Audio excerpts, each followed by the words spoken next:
So I'm Ashley Parker. I am from Monrovia, Indiana. I am currently a freshman at Holman Institute of Technology studying biomedical engineering.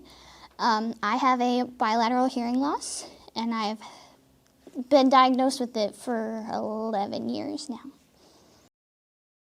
What caused your hearing loss?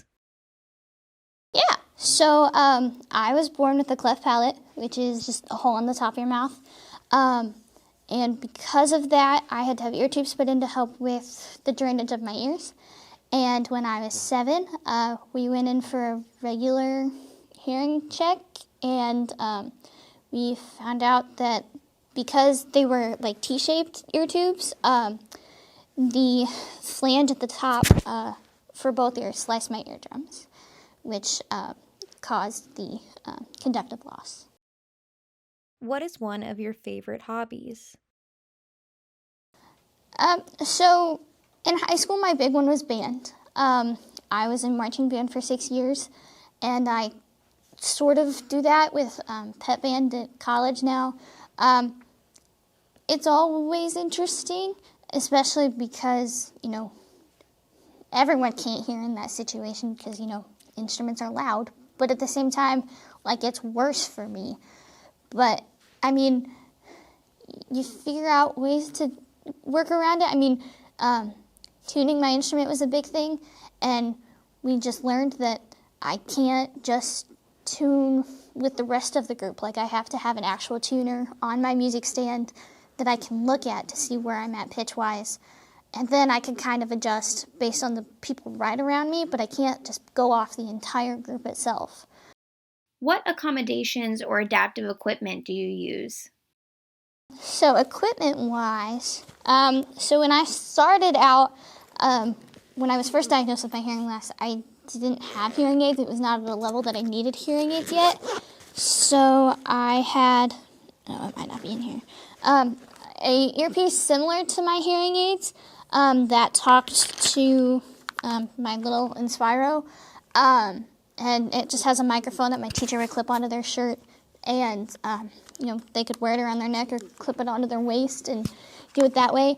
And then as my hearing loss got worse, and it got to the level that I needed hearing aids, I got hearing aids. So I have, they're teeny tiny with the style that I have. They're Phonak hearing aids. This is my second pair. I had a loaner pair before I got these. And I've had these ones for 5 years now.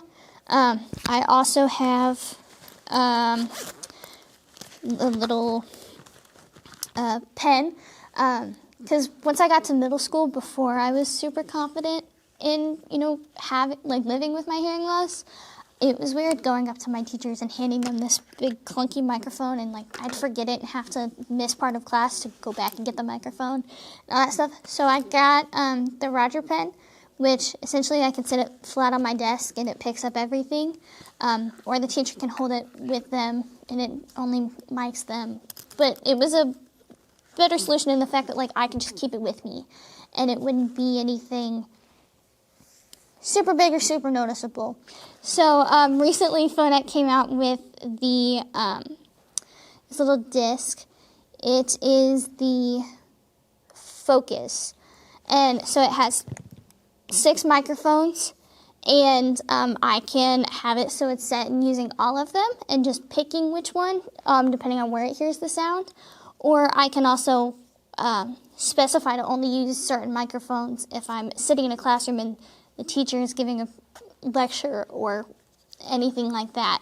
And so I've used that the past couple of years, and each one has their pros and cons. So if I'm going on a trip and we're going on a tour, I will bring my old Inspiro because it's easier for tour guides to use versus holding a pen while they're also dealing with their microphone and other things.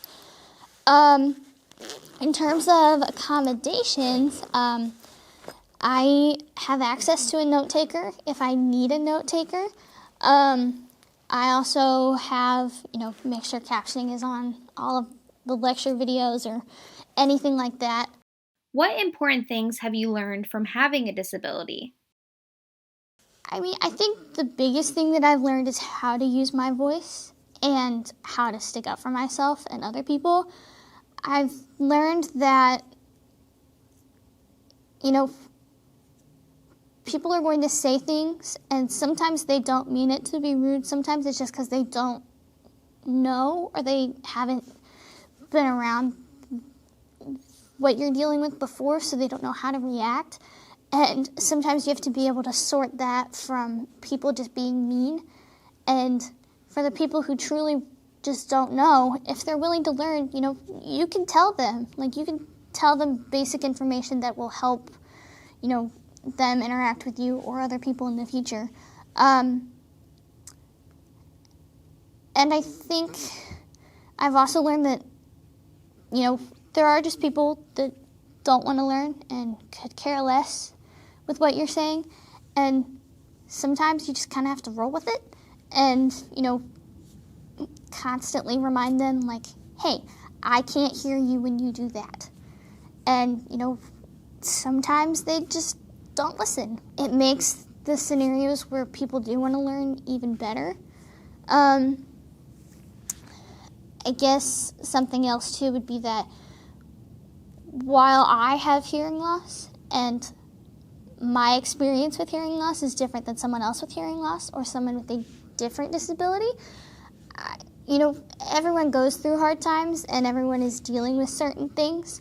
And so, being able to stick up for someone else, even if it's just going up to someone and saying, hey, you can't say that when you're talking to them, that they don't like that, it's not appropriate, that kind of stuff. And, it may be hard to do in the moment, whether you're shy or, you don't like said person, anything like that. But what you say to them then, if they choose to learn from it, it makes someone else's life easier in the future. What advice do you have for how to treat someone with a disability? The biggest thing I would say is if you know someone is comfortable talking about what they're going through, ask them what they prefer. Because, each person is different. Whether you see two people that have the same disability, from one to the next, they're still going to be different. Or if you see two people with two different disabilities. But everyone has their preferences. Some, especially with the deaf and hard of hearing community, some people prefer to be called deaf. Some people prefer to be referred to as hard of hearing. And, ask. It's okay to ask. And, even if you ask and they say, next time, I don't like talking about this, but then and you know that there are just some things you can't talk to them about because they're just not comfortable talking about it.